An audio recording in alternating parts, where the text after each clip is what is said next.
स्वागत है। और जैसा आप सब जानते हैं, किशोर एस्ट्रोलॉजी के मंच से मैं डॉक्टर किशोर गिलियाल दिल्ली से आप लोगों को बोल रहा हूँ। और जो लोग हमारे साथ पुराने परिचित हैं वो तो हमें जानते ही हैं। जो नए आए हैं उनका स्वागत है, और जो आना चाह रहे हैं उनका भी स्वागत रहेगा। लगभग 12 लोग हमारे इस समय आ चुके हैं। और कोशिश कुछ क्वेश्चंस के बारे में जानने की थी, और कुछ बेसिक सवाल हैं, जैसे कि पिता के लिए कौन सा भाव देखा जाना चाहिए। कुछ एक सवाल अन्य भी है जिसमें ये सवाल उठता है कि नाड़ी ज्योतिष के सिद्धांतों में हम लोग जो देखते हैं कि लड़का लड़की के लिए, खासतौर से स्त्री जातकों के लिए, पति के लिए कौन सा ग्रह देखा जाना चाहिए, तो उसकी क्या संभावनाएं हो सकती हैं। तो ये सारी चीजें आपको मैं जहां देने की कोशिश करूंगा। और कुछ लोग जो लगातार जुड़ रहे हैं उनका फिर से मैं पुनः स्वागत कर रहा हूं। तो पहला प्रश्न हम ले रहे हैं, क्योंकि हमारे पास 40 मिनट का समय है। उसके बाद हम डिस्कशन वगैरह करेंगे, और कोई प्रश्न इमीडिएट कोई करना चाहे तो वो या तो हाथ उठा लेगा या टाइप करके भेज देगा, क्योंकि मैंने सबको म्यूट किया हुआ है अभी। आप सबको मेरी आवाज आ रही है तो हाथ उठा के जवाब दे दीजिएगा। आ रही है सबको आवाज? सबको आवाज आ रही है ना? चलिए ठीक है, तो क्वेश्चंस ले लेता हूं। पहला क्वेश्चन जो मैंने लिया है वो ये है कि ये कहा जाता है कि पिता के लिए कौन सा भाव लेखा लिया जाए। तो एक पक्ष जो कह रहा है वो ये कह रहा है कि नवा घर, और एक पक्ष कहता है कि आपको 10वां घर लेना चाहिए। बहुधा इस पे बहुत चर्चा होती है, तो इस पे मैंने 3 शास्त्रों का अध्ययन करके निकाला है। वृत्त पराशर होरा शास्त्र की अगर हम बात करते हैं, तो वृत्त पराशर होरा शास्त्र के 20वें अध्याय में चौथे श्लोक में कहा गया है कि भाग्य स्थान से दूसरा स्थान या चौथा स्थान, यानी कुंडली का 10वां और 12वां स्थान में नवे भाव का स्वामी यदि नीच का हो तो जातक का पिता निर्धन होता है। यानी इससे एक चीज समझ में आती है कि इसके लिए पिता का नवा भाव ही देखा जाना चाहिए, पहली बात। दूसरी बात, इसी मृत पराशर होरा शास्त्र के 11वें अध्याय में कहा गया है कि राज्य, आकाश, आजीविका, मान सम्मान, पिता आदि के लिए 10वां भाव देखा जाना चाहिए। तो ऐसे में थोड़ा सा कंफ्यूजन अक्सर दिमाग में आ जाता है। अब यहाँ एक तर्क और आता है कि माता का जो है वो चौथा भाव है, और पिता का उसके सामने 7वां यानी कि 10वां भाव होना चाहिए। तो ये कंफ्यूजन है। फिर एक और कंफ्यूजन हमारी बिरादरी उठाती है, जिसमें यह कहा गया है कि पंचम भाव पुत्र का होता है, तो पंचम से पंचम वो नवम भाव पिता का हो जाएगा, क्योंकि पुत्र का पुत्र, और फिर इस तरह से सर्कल चलेगा। तो ये एक और कंफ्यूजन हो जाता है। तो जब इन तीनों को मिलाया गया तो नाड़ी सूत्रों को अध्ययन करके देखा गया कि उसमें उन्होंने जो है बहुत अच्छी एक बात कही है। उसमें उन्होंने कहा है कि किसी भी एंगल से पिता को नवे भाव से ही देखा जाना चाहिए, क्योंकि उन्होंने कई एग्जांपल्स दिए हैं। धनु लगन का एग्जांपल्स है नाड़ी सूत्रों में, और मेष लगन का एग्जांपल है। उसमें वो ये कहते हैं कि अगर हम नवे भाव को देखें तो वो बारीकी से पिता के विषय में जानकारी देता है, क्योंकि सिद्धांत वही है, पंचम का पंचम यानी भावात भावम सिद्धांत से। तो नवे भाव से देखा जाना चाहिए, और वो एक्यूरेटली प्रदर्शित भी कर देता है। अब यहाँ एक बात और आती है कि अगर हम बात कर रहे हैं चंद्रकला नाड़ी के अनुसार या नाड़ी सूत्रों के अनुसार, तो नवम भाव और उसके स्वामी से पुत्र की कुंडली से पिता का जन्म लगन ज्ञात किया जाता है। ये हम सब आप सब जानते ही हैं। अब इसी के उदाहरण में अगर हम देखें तो ये भी कह सकते हैं कि कुछ लोगों को खासतौर से ये बातें जब उठती हैं, हमारे जो आदर्श कुंडलियां रखेंगे श्री रामचंद्र जी की, और अगर हम बात करें श्री कृष्ण भगवान की, तो उनकी पत्रिका के नवे भाव को अगर हम देखते हैं तो वहां से एक सूत्र पता लगता है कि जो मेष लगन के जातक होंगे खासतौर से, या काल पुरुष की कुंडली वाले जातक होंगे, उनके लिए नवम भाव को देखा जाना चाहिए। अब ये एक सिद्धांत लगता है और एक्यूरेटली लगता है। लेकिन अगर हम बात कर रहे हैं अन्य लग्नों की, तो उसमें हमें 10वें भाव को देखा जाना चाहिए, क्योंकि उसमें जो अगर ऐसा है, तो अगर हम ये मान के चले कि भाई ऐसे में, क्योंकि वो जगत पिता, दुनिया का पिता यानी ईश्वर है, नवा घर मेष लगन के हिसाब से, कालपुरुष के हिसाब से, और 10वां घर जैविक पिता का है, जो कि अन्य लग्नों पे वैलिड होता है। तो एक मत ये भी कहता है, इस पे भी काम किया, लेकिन फिर घूम फिर के कहानी वहीं आ जाती है कि अगर हम एक्यूरेटली देखें तो नवा भाव ही बेहतरीन रूप से पिता को प्रदर्शित करता है, जो मेरा अपना तजुर्बा है। और मैं आपको 3 शास्त्र के हिसाब से जानकारी दे दे रहा हूं। तो मैं आप लोगों से भी कहूंगा कि अगर आप देखते हैं तो पिता के लिए नवम भाव ही देखिए, क्योंकि उससे हमें फल अब तक सही एक्यूरेटली मिलते आ रहे हैं, और सिद्धांत को वो क्वालिफाई भी कर देता है। अब सवाल वृत्त पराशर होरा शास्त्र के 11वें अध्याय का है कि उसने ये क्यों कहा कि पिता को 10वें भाव से देखिए। May be due to the मान सम्मान, क्योंकि पहले जमाने में ये एक रीजन होता था कि पिता से मान सम्मान होता था कि भाई ये फलाने का बच्चा है, क्योंकि माता का उस समय उतना दर्जा नहीं हुआ करता था सिवाय जन्म देने के लिए। तो ये एक वजह ये भी नजर में आती है। लेकिन नवे घर से पिता की अगर कैलकुलेशन की जाए तो एक्यूरेट आ जाती है। अगर बात करें इसकी कि भाई इसमें हम क्या देखें कि ये जो है पिता के लिए ठीक रहेगा या पिता इसके कैसे होंगे, वो भी अगर आप नवे भाव से देखें या कारक सूर्य से देखें तो वो बहुत अच्छा लगता है। लेकिन यहाँ पे एक और भ्रम पैदा हो जाता है, कारक के रूप में अगर हम देखते हैं तो यहाँ एक बात समझ में आ जाती है कि वो ये कह देते हैं कि अगर रात्रि का जन्म है तो कहीं कहीं उन्होंने चंद्रमा को भी और शनि को भी पिता का कारक मान लिया रात्रि के। तो खैर ओवरऑल अगर मैं इस प्रश्न की बात करूंगा तो मैं आप सबको ये राय दूंगा कि एज ए मेरा तजुर्बा या अन्य किताबों की जानकारी के अनुसार नवे भाव से ही पिता को देखें तो ज्यादा एक्यूरेट रिजल्ट्स मिल जाएंगे। अब ये तो हो गया पहला प्रश्न हमारा, जो हम चाह रहे थे कि लोगों को बेसिकली पता हो, क्योंकि लोगों को ये ध्यान में नहीं रहता है कि भाई ये लेंगे किस तरह से। एक विवादास्पद विषय है, हालांकि इस पे और भी बहुत सारे शोध हो सकते हैं, लेकिन मेरा कैलकुलेशन या कंक्लूजन ये रहेगा कि हम नवे भाव से ही पिता को देखें। अच्छा, अब एक और, मतलब वैसे तो मैंने 7 प्रश्न लिए हैं, लेकिन दूसरा प्रश्न मैं यहाँ पे ले ले रहा हूँ, और मैं बार बार कह रहा हूँ अगर आप लोगों का कोई प्रश्न हो तो आप टाइप करके दे दीजिएगा, तो उसके जवाब दे दिए जाएंगे। अगर इंडिविजुअल सवाल की बात की जाएगी तो उनको अभी हम जवाब नहीं दे पाएंगे। अच्छा, अब दूसरा प्रश्न जो ले रहे हैं वो मैं ले रहा हूँ कि पति का कारक क्या होना चाहिए, शुक्र या गुरु। कतिपय नाड़ी विद्वान तो मंगल को भी अब श्रेणी में रखने लगे हैं। तो इसके पीछे थोड़ा सा हमें समझना पड़ेगा कि वृत्तपराशर होरा शास्त्र में कहा गया है कि शुक्रात पति, यानी पति के लिए शुक्र को देखा जाना चाहिए। वहीं अगर हम जैमिनी सूत्रों की बात करते हैं तो वो कहते हैं कि दादा को, पिता को और पुत्र को और पति को खासतौर से गुरु से देखा जाना चाहिए। तो जैमिनी का मत अलग हो जाता है, और जैमिनी ज्योतिष पराशर ज्योतिष के बाद आया है, आप सब जानते ही हैं। अब इस मतभेद का कंक्लूजन जब देखते हैं, क्योंकि अगर हम किसी लड़की की आज की बात करें तो उसमें हम पति के लिए अगर हम देख रहे हैं तो हम देखते हैं कि अगर गुरु लड़की का खराब है, यानी कि गुरु पीड़ित है या गुरु नीच का है, उसको विवाह में दिक्कतें मिली हैं। बशर्ते अगर हम शुक्र की बात करें तो वो आफ्टर द मैरिज की स्थिति को बताएगा कि भाई इसका पति कैसा है या पति सुख कैसा है वगैरह वगैरह। लेकिन अगर हम ये बात करते हैं कि भाई अगर इस एंगल से देखते हैं तो पता चलता है कि शुक्र पति के लिए आफ्टर द मैरिज देखा जाना चाहिए, शादी से पहले के लिए गुरु को ही देखा जाना चाहिए। एक रीजन जो समझ में आता है वो ये भी था कि पहले जमाने में गुरु को ये माना जाता था कि वो जीव है, मेल है, और शुक्र एज ए फीमेल उसका वर्ण करेगा। तो अब ये भी एक वजह है जो कि नाड़ी सूत्र परफेक्टली बताते हैं। तो नाड़ी सूत्रों के आधार पर भी देखें, जैमिनी ज्योतिष के आधार पर भी देखें, तो क्लियरली नजर आता है कि गुरु को ही जीव के रूप में, यानी कि मेल डोमिनेट के रूप में देखा जाना चाहिए, पति के रूप में देखा जाना चाहिए लेडीज के केस में। लेकिन कंफ्यूजन फिर वहीं आ जाता है कि आज के संदर्भ में अगर हम देख रहे हैं तो विवाह के बाद की स्थिति के लिए हम शुक्र को देखेंगे, और विवाह कैसा होगा यानी पति इसका कैसा होगा उसके लिए शुक्र को देखा जाना चाहिए।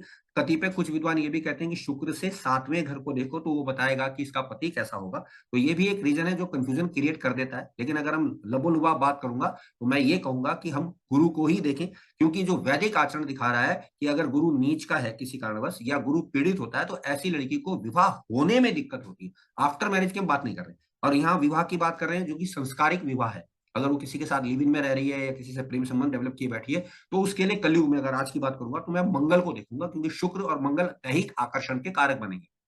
अब पहले जमाने में ये बात गलत मानी जाती थी, पाप माना जाता था। तो हम मान रहे हैं कि अगर हम वैवाहिक संबंधों की बात करेंगे तो लड़की के केस में आप गुरु को देखिए विवाह से पूर्व, और आफ्टर द मैरिज उसका पति कैसा है वो शुक्र को चेक करके हम देख सकते हैं। तो ये भी कंफ्यूजन आप लोगों का थोड़ा बहुत क्लियर हो गया होगा। कतिपय कुछ विद्वान नाड़ी वाले मंगल के लिए भी कहते हैं, तो मंगल का मैंने रीजन दे दिया। मंगल इज ए कारक ऑफ लस्ट ओनली, वो पति नहीं है। आप उससे पति संबंधित सुख ले रहे हैं वो अलग कंसर्न हो जाएगा, लेकिन हम उसको पति की नजर से नहीं देखेंगे। ये ध्यान रखिएगा, क्योंकि बहुत कंफ्यूजन हो जाता है लोगों को कि सर विवाह का सुख तो लिया जा रहा है, विवाह नहीं हुआ है, तो उसके लिए आप मंगल को पकड़िए क्योंकि वो दैहिक आकर्षण का कारक बनता है, और वो पेड सर्विसेज का भी कारक दिखाता है, क्योंकि शुक्र मंगल का कनेक्शन आप सब जानते ही हैं। इसके विषय में ज्यादा विस्तार पूर्वक जाना जरूरी नहीं है। तो अब ये हो गए 2 सवाल जो कि काफी इंटरेस्टिंगली परेशान करते हैं। एक सवाल और दिमाग में आता है, हालांकि मैंने 7 सवाल लिए हैं तो एक सवाल और थोड़ा सा हल्का करते हैं। अक्सर एज ए एस्ट्रोलॉजर मेरे से पूछा जाता है, और हमारे बहुत सारे जो मेरे साथ जो सीख रहे हैं या जो ज्योतिष करते हैं वो पूछते हैं कि क्या आयु को बढ़ाया जा सकता है सर। और ये बहुत इंटरेस्टिंग क्वेश्चन है, और हमारे साथ डॉक्टर्स भी हैं यहाँ पर, और 2-3 डॉक्टर हमारे साथ पहले से भी जुड़े हुए हैं, तो वो सब भी ये कहते हैं कि क्या ऐसा हो सकता है, क्या ये पॉसिबिलिटी है कि हम किसी की एज को बढ़ा सकते हैं। तो अब इसके पीछे के तर्क को समझने की कोशिश करें तो क्या मिलता है कि इसमें हमें ये समझ में आता है कि आयु को जी हाँ ऑफकोर्स बढ़ाया जा सकता है। अब सवाल ये उठेगा कि क्यों। तो देखिए, मैं इसको एस्ट्रोलॉजिकली एंगल से बात करूंगा, और मेडिकली तो हमारे पास डॉक्टर हैं वो बताएंगे।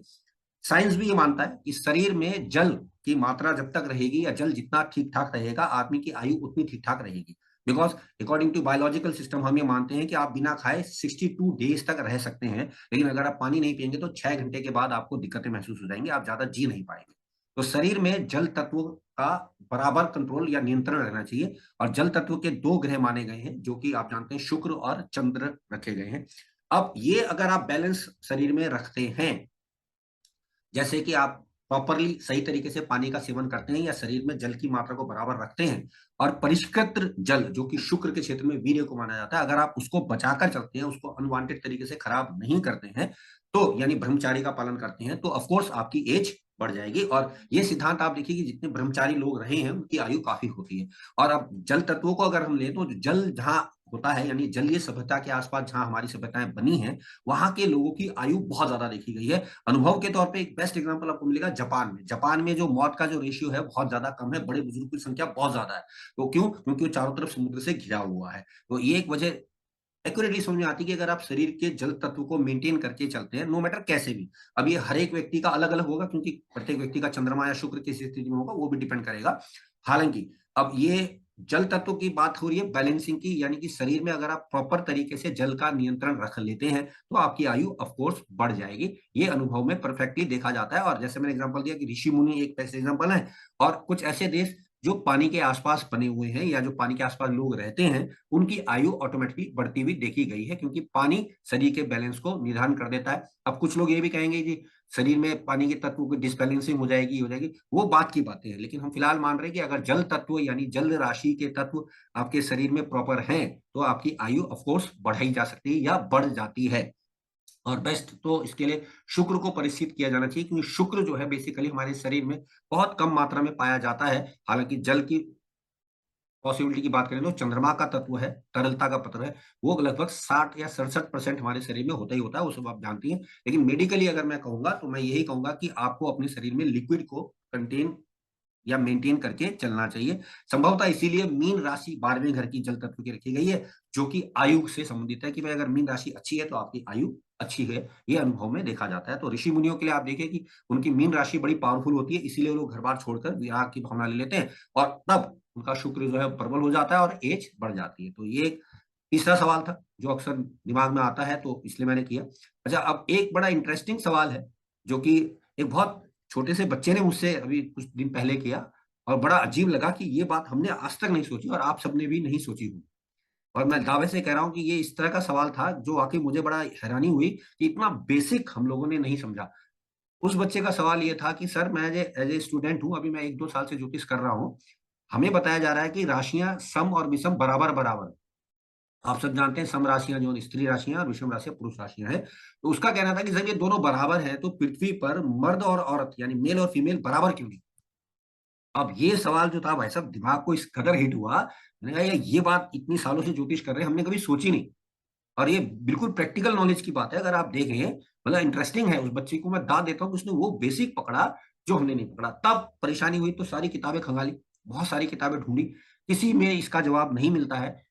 सिर्फ एक दो जगह नाड़ी सूत्रों में ये अध्ययन करने पे मिला, और नाड़ी सूत्रों में भी मीन नाड़ी की एक पुस्तक थी, उसमें एक जवाब मिला कि जो हमें पढ़ाया जा रहा है, बेसिकली जो हम मेल और फीमेल राशियां देख रहे हैं, वो वास्तव में वो नहीं है जो हमें बताई जा रही है। तो अब दिमाग उड़ना निश्चित था, तो उस पर काम किया। आप सबको भी कहूंगा अगर पेन पेंसिल है या इसको दोबारा देख लीजिएगा। कुछ राशियां जो मेल राशियां हैं वो अलग हो गई हैं, फीमेल राशियां अलग हो गई हैं, जो कि हमें पढ़ाई जा रही हैं और वो नाड़ी से परफेक्टली लग रही हैं। तो वो राशियां आपको मैं बता देता हूं कि जो स्त्री पुरुष राशियों की बात करें तो पुरुष राशियां जो है वो है 1, 5, 8, 9, 10, 12। जी हाँ दोस्तों, नोट कर लीजिएगा। 1, 5, 8, 9, 10 और 12 राशि जो है वो जो है आपकी पुरुष राशियां हैं, और 2, 3, 4, 6, 7 स्त्री राशियां हैं। ठीक, तो ये दिमाग में रखिएगा। इस एंगल से जब आप प्रिडिक्शन देंगे ना, बहुत एक्यूरेट लगेगा। और जब मैंने इस पे काम किया, जबकि उस बच्चे के सवाल की मैं दाद दे रहा हूं, और जब मैंने देखा तो दिमाग उड़ के रह गया। और अब सारा स्टेटिक्स फिगर बदल गया। अब एक राशि इसमें बच जाती है, दैट इज कुंभ राशि। अब कुंभ राशि को शास्त्रों में लिखा है उभय लिंगी राशि। इससे एक सूत्र मिला कि इसमें छाया भी होती है, क्योंकि शनि की मां मानी गई है छाया, तो ये स्त्री भी होती है पुरुष भी होती है। यानी 50% कुंभ राशि स्त्री है और 50% कुंभ राशि पुरुष है, उभय लिंगी है, यानी अपने सेक्स जेंडर को बदल लेती है। अब ये बड़ी इंटरेस्टिंग चीज पता लगी। तो अब अगर देखिए कैटेगरी, तो 6.5 राशियां पुरुष की हो गई, 5.5 राशियां स्त्री की हो गई। और ये आपको जवाब मिल रहा है नाड़ी से, मीन नाड़ी पुस्तक में मुझे जवाब मिला, और मैंने इसको लगाया है, मैं आपको ऐसे नहीं बता रहा हूं, आप चेक कीजिएगा।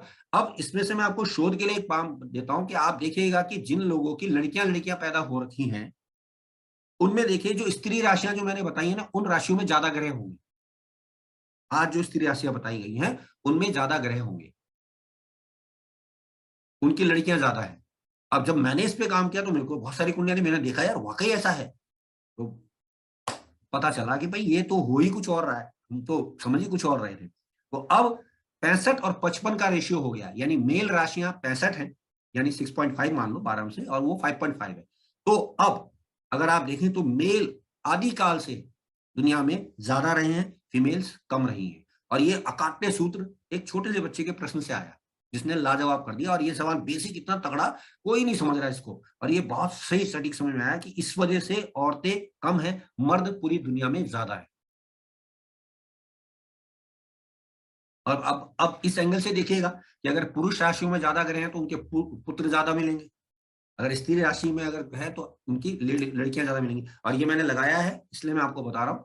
और मैं आपको जानते हैं कि मैं इस मंच से कभी भी कोई बात ऐसी नहीं कहता जो मैंने अनुभव में ना की गई हो। और वेरी एक्यूरेटली लगा, मैंने करीब करीब 70 कुंडलियों पे लगाया जिनकी लड़कियां ही लड़कियां थी, दो दो लड़कियां थी, उनकी कुंडलियों में परफेक्टली इन राशि यानी स्त्री राशियों में ज्यादा ग्रह थे, और परफेक्टली लगा। तो मतलब क्या बोलते हैं, ज्ञान की आंखें खुल गई, मतलब कि समझ में आया यार इतना एफर्ट था और हमने कभी सोचा नहीं था।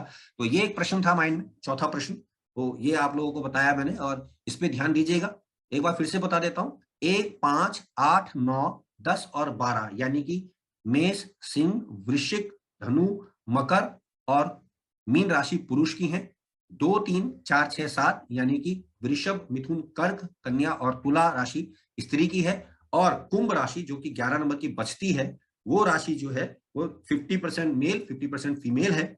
और रीजन इज बीइंग दैट कि वो उभय लिंगी राशि है, यानी वो आधी मर्द आधी औरत होती है, क्योंकि उसमें छाया भी होती है, इसलिए उसको मेल फीमेल का रखा गया। और यहाँ हमारे पास डॉक्टर्स हैं, और कुछ अच्छी बात बता दूं, डॉक्टर्स के पास हमारे पास कुंडलियां मिल जाएंगी, सीखने को मिलेगा।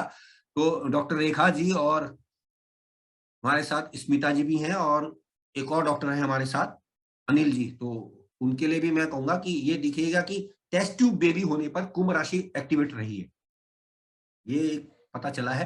तो अब आप लोग डॉक्टर हैं, आप लोगों के पास ऐसे केसेस आएंगे, डॉक्टर नूतन भी हमारे साथ हैं, तो वो भी देखिएगा कि जिनकी टेस्ट ट्यूब बेबियां हुई हैं उनकी कुंभ राशि को पकड़िए, तो वहां से आपको बहुत कुछ पता लगेगा कि कुंभ राशि के बिना टेस्ट ट्यूब बेबी नहीं हो सकता। और ये एक शोध का विषय है, हालांकि इस पे काम किया जाए तो और कुछ सीखने को मिल जाएगा। तो ये एक चौथा प्रश्न था जो कि अक्सर माइंड में आता रहता है, तो इसने काफी मतलब हमने थोड़ा तनाव में रखा। अच्छा, अब कुछ योग हैं जो बड़ा इंटरेस्टिंग विषय बता देते हैं। जैसे कि एक योग है जिसको शास्त्रों में तो यमल योग बोला गया, लेकिन आम शब्दों में बोलते हैं कि जुड़वा बच्चे होने का योग। ये बड़ा कंफ्यूजिंग है, जो मतलब एज एस्ट्रोलॉजर परेशान करता है कि भाई किस केस में बच्चे जुड़वा पैदा होते हैं और किसके होते हैं। तो इस पे जब काम किया गया, अक्सर जो वैदिक विचार है या जो प्राचीन विचार है वो ये है कि केतु अश्विनी नक्षत्र ट्विंस का कारक है। तो अगर केतु का नक्षत्र यानी 1, 5, 9 राशियां आपके लगन में, सप्तम में, लगन पंचम नवम में आती है, यानी कि आपका मान लेते हैं 1, 5, 9 वाला लगन है, यानी कि जिसमें केतु का नक्षत्र है, तो आपके स्त्री यमल संतान या जुड़वा संतान हो सकती है। ये एक नॉर्मल सी बात है, सब जानते हैं कि अश्विनी कुमार ट्विंस पैदा हुए थे। तो अगर क्योंकि 1 नंबर की जो राशि लगन में आएगी तो वो व्यक्ति पे हो जाएगी, पंचम उसके बच्चे पे जाएगी, नवम उसके आने वाली पीढ़ी पे जाएगी, तो ये कॉम्बिनेशन बनता था, सबको पता है।